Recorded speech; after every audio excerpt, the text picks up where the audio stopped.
లో పెట్టుకుని ప్రశాంతత గురించి మాట్లాడితే ఎట్లుంటది? ఇరాన్ చేస్తుంది అదే. తీవ్రవాదుల్ని పక్కలోనే పెట్టుకుంది. ఆ తీవ్రవాదానికి సంబంధించినటువంటి కార్యకలాపాలు నడుస్తూనే ఉంటాయి.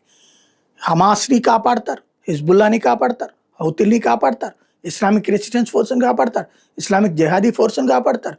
ఇన్ని తీవ్రవాద సంస్థలు ఇజ్రాయెల్ ఏదో ఒకటి చేస్తా ఉంటాయి. కానీ ఇజ్రాయెల్ మాత్రం ఎవరిని ఏం చేయకూడదు.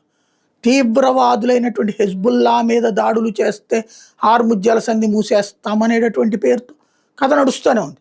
ఇరాన్‌కో ధైర్యం ఏమొచ్చిందంటే ట్రంప్ అనేవాడో తిక్కలోడు.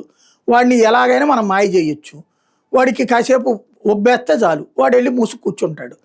అయితే మళ్ళీ ఇజ్రాయెల్ వచ్చి దాడులు చేస్తాయి. ఇజ్రాయెల్ దాడులు చూపెట్టుకుంటే ప్రపంచం దగ్గర నుంచి కాస్త అడుక్కోవచ్చు సాయం అన్నట్టుంది. ఇంకోటి ఆయిల్ చాటుగా అమ్ముకోవచ్చు. ఆయిల్ చాటుగా అమ్ముకుంటే సైన్యానికి నాయకులకి డబ్బులొస్తాయి.